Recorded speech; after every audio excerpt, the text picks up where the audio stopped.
Hey everybody, Golden Boy here with a review on One Piece chapter 1036. We had a weird one this week. The chapter actually dropped on like a Monday or something. But I'll post my review today. And my 2022 prediction video for Wano, I'm going to just drop that one on Friday instead, so we'll swap them. But diving right into it, we see that one of the Pirate King's wings has clipped one of King's wings. That is to say that Zoro struck King down in the last chapter, and we see in this chapter that he cut the wing off as well. On his way down, we also get to see a nice flashback of King with Kaido back when they were young. And Kaido looks a little bit less like Roger this time, but he still looks young. It's back before he started skipping leg day. Kaido laughs as King still believes that Kaido will be JoyBoy, and the unwavering faith that he has in his captain reminds Zoro of himself in that scene where he promises Luffy that he'll never lose again. He'll be the world's greatest swordsman. Does that sound good to you, Pirate King? And then the King of Hell panel. This is a pretty dope panel. I actually stopped and took a second to look at this one. Zoro said that he'll become the King of Hell in this dope panel, and I even incorporated it into the thumbnail. More on that later. But anyway, we get the official boxed panel that says winner Zoro. So yeah, I guess all that's left are the two Yonko. I'm kind of surprised that King and Queen are down already, but I'm not that surprised. When I went to go back and reread, King and Queen have been fighting for a couple of chapters now. One of the Marys reports King's defeat to a CP0 member, and he's shocked, but he still hasn't lost faith. The two monster Yonkos are still alive and kicking as Onigashima looms over the capital with all of the explosives, and that flame spear is racing to set them off. Yamato runs to the armory door, which is being guarded by one of the numbers, Roki, and she asks Fuga to help take him out. And so I guess that's that favor that we were talking about a month ago. It was in one of the chapters. Can't really remember, but I was a little curious about what Yamato could possibly be asking this monster to do. I thought maybe she was going to ask him to break a hole in the floor so she could just take a straight path down. Turns out she wants him to defeat one of the other numbers that's guarding the door, so that makes sense. Next, we cut to Usopp, the goat, as he's protecting both Kiku and Kinemon because he's just the strongest in the verse like that. And Usopp low-key shits on their culture. It was kind of funny. Like, I know we like to clown on Zoro for fighting people of color, but Usopp also kind of took the way of the Bushido and just called it stupid. He said, "You're always so quick to go to death. Why waste the life you've been given?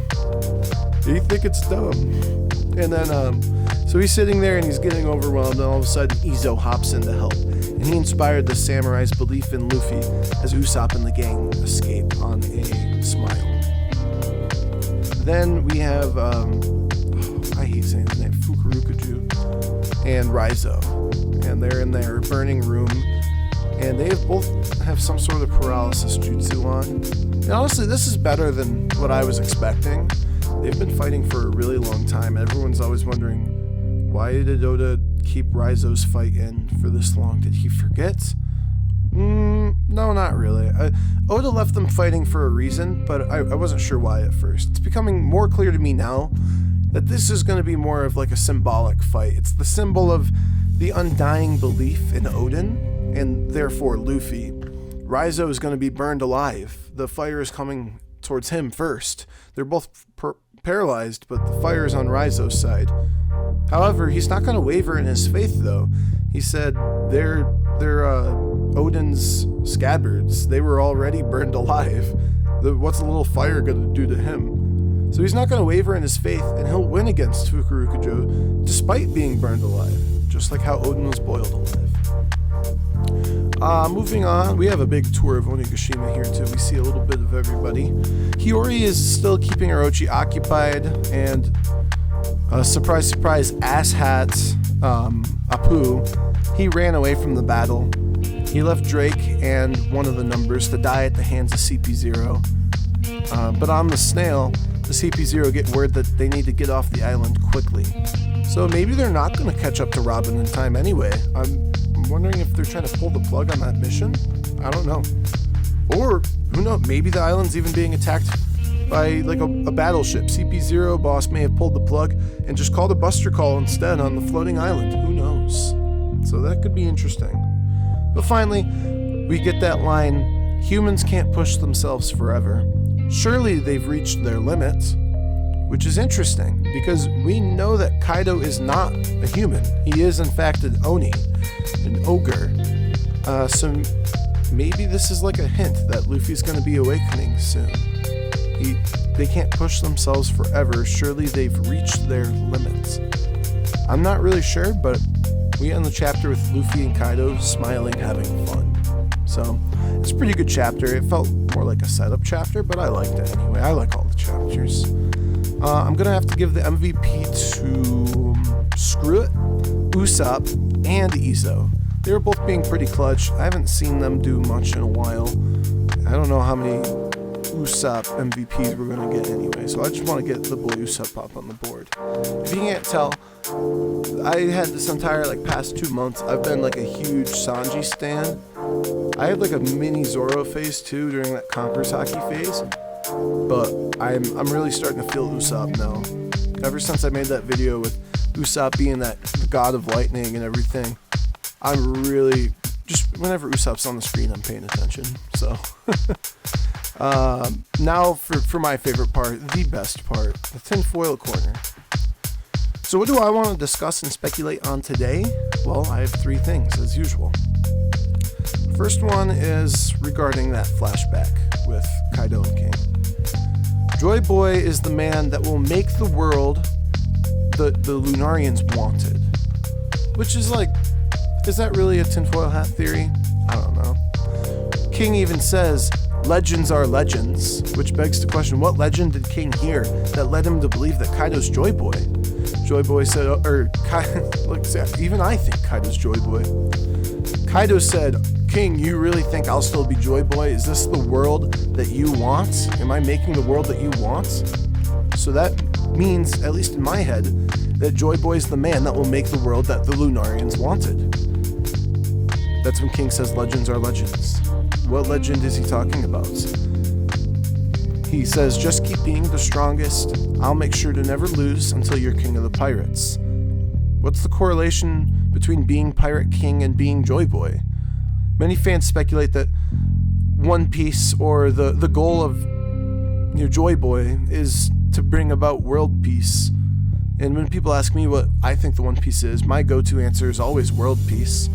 In SBS, I think 13, one of them, Oda answered what's on all of the Straw Hats' minds. For example, Luffy thinks meet, Pirate King friendship, something like that. And Oda drew himself too, and in his own mind, the only thing he was thinking of was world peace. So I wonder how the Lunarians are tied to it all, though. Just because they were erased from history by the government doesn't explain why they created this legend of JoyBoy. Maybe because Kaido freed King, it was similar to Sun God Nika in King's eyes. Maybe that's the legend he was talking about. I'm excited to see how King got his Impel Down Warden uniform still as well. I don't think this is the last we're going to see from King. I don't know if he's going to come back and fight, but at the very least I think we're going to learn more about him, because that uniform is suspicious and he's highly tied to the lore of the Void Century and whatnot. But moving on to our second discussion topic here. What does King of Hell mean? Zoro says that he's going to become King of Hell. It reminds me of some of the other Straw Hats. So far in Wano, Zoro said that for his captain he'd become King of Hell. Sanji said that for his captain he'd become a soldier of science. And Robin said that she would even become a demon. So there's kind of a strange theme going on of people becoming things for their captain and their crew. And I wonder if these are maybe new epitaphs, because I would love that. Pirate Hunter Zoro is so old. Please give us King of Hell Zoro, please. At the very least, we need to get Chopper and Nami new ones. They're horrible. Cotton Candy Lover, Cat Burglar, yuck. Give me Miracle Chopper and Weather Witch Nami or something like that. And one last idea. We see that the Mary reported King's defeat to one of the CP0 members. But why was he there? Shouldn't he be trying to pursue Nico Robin? The other CP0 members are, boots on ground trying to get Nico Robin right now. One CP0 member just stayed to play with the Go board by himself. Why was he there? The only CP0 member to remain in the room rather than hunt down Nico Robin. It's just weird. He is likely not the leader, but maybe he's more of like a reconnaissance guy. I don't know. What's the next move of CP0 either? I still think that they'll play a massive role at the end of Wano, but I can explain more about how I think Wano's going to end in my video this Friday, predicting the future of Wano in 2022. But that's all I have this week. Pretty good chapter. It felt kind of short, but I still had a good time reading it. So thanks for watching. Please leave a like and subscribe for fun and games, and I'll catch you in the next video. Until then, remember, stay golden.